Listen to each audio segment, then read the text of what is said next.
Hello বন্ধুরা, সবাই কেমন আছো? আশা করি সবাই ভালোই আছো। তো আজকে আমি আরেকটি ধর্মীয় স্থান সবাইকে উপভোগ করাবো।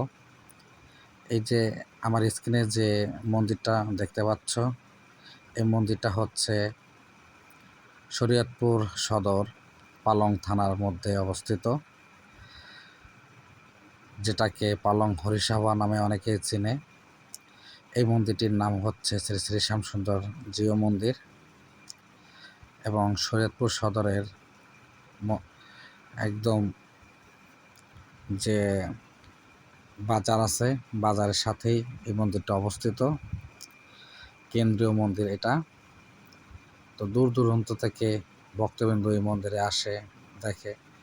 তো আমার এই ভিডিওটা যারা দেখছো, যারা শরীয়তপুরের ভিতরে আছে, তারা অবশ্যই এই মন্দিরে আসবে দর্শন করতে। মন্দির হচ্ছে একটা পবিত্র জায়গা, যেখানে আসলে মন পবিত্র হয়ে যায়। তো তোমরা যারা আমার এই ভিডিওটা দেখছো, অবশ্যই তাদের জন্য আমার পক্ষ থেকে নিমন্ত্রণ রইল। সবাই এই মন্দিরে আসবে, ঘুরে যাবে, দেখবে। অনেক সুন্দর একটা জায়গা, সুন্দর একটা মন্দিরের চারিপাশে খুব সুন্দর।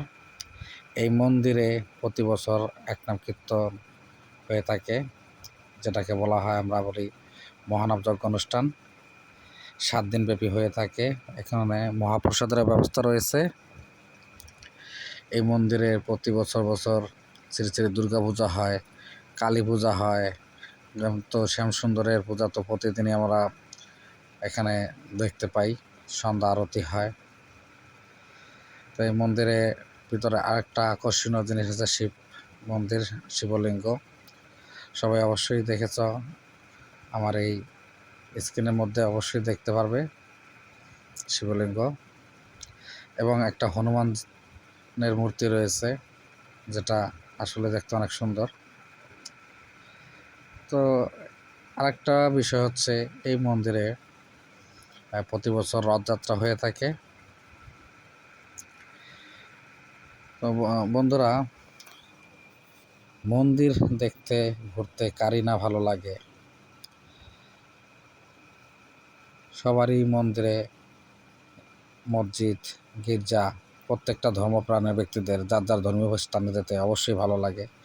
তো আমি আমার সকল সনাতনী ভাইদের বলবো, সময় পেলে অবশ্যই মন্দিরে যাবেন, মন্দিরে যেয়ে ঘুরে আসবেন, মন ভালো থাকবে।